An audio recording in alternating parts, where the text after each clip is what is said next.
I gotta be honest, who gives a fuck? Who actually gives a fuck? Let's just tell me, who gives a fuck? It has nothing to do with your own life. It doesn't affect you at all. It doesn't even seem to affect the kid because he's still loved, because the mother is still there, and because Chris is still giving him money and still taking him on trips. Like, what the fuck?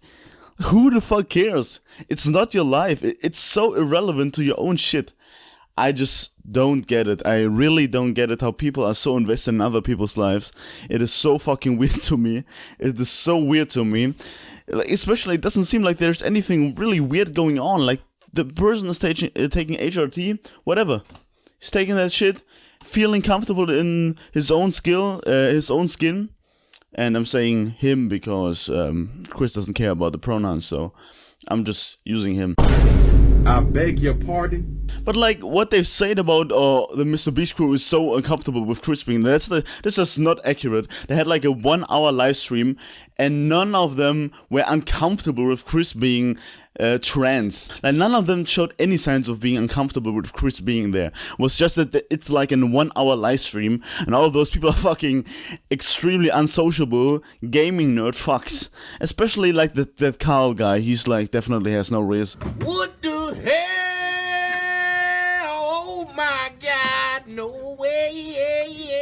And all of them were like together in kind of unboxing mystery packets. Like, how the fuck could you even, as a YouTuber, especially when you're always editing your shit, how can you keep up that level of energy like all the time? No one really does that.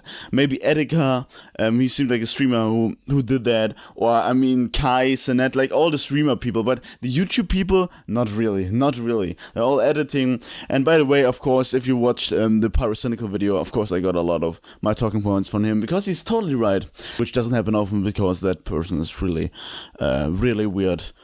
The whole furry thing, you know what I'm talking about. But anyway, not talking about Pyrocynical here. Like, Chris is just doing his own thing. He's just living his life. He's making millions. He's giving millions to his kid. His kid will be fucking rich as fuck. His kid will have like an own trampoline that's like 5 by 5 meters, or I don't know what the fuck kind of metric system conversion thing is going on there.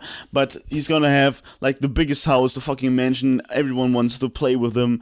Everyone wants to be at their house. It's just a private jet. I've seen a private jet in the Instagram story where the kid is flying with Chris on a private jet. Like anything that you could really hope for is gonna be there in the childhood, especially Chris and the mother. Like, it doesn't seem like there's any way that this could really go out of hand that has to do with that situation. Like, being trans doesn't seem to affect this child's life in any kind of way, and also not Chris's life in any kind of negative way. So I don't know why people are so invested in that shit. I think it comes kind of from a level of insecurity, or maybe insecurity is not the right word, but more of a level of being invested in someone else's life because your own life is not going that well. And I think it's like with most things, that when you really got a lot of things going on in your own life and a really lot of own worries and things like that, and things that you have to do and responsibilities, then you're not really thinking about what other people are doing on the internet. That's just one rule that I think applies to most situations. So this is just a fun fact of people who don't have anything going on,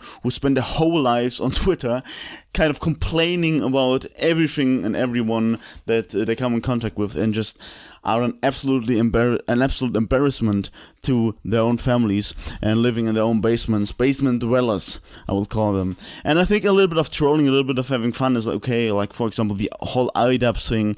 I should make a video about that, maybe. The whole IDubbbz thing is very funny to talk about him and make fun of him being a cuck and shit like that. But like things that are actually that serious, I think that doesn't make any sense, being that serious about a situation like that. Just have your own life, have your own shit. Don't cry on the internet. Don't be really cringe. Just look at yourself. Just have a nice life. Chill a bit out.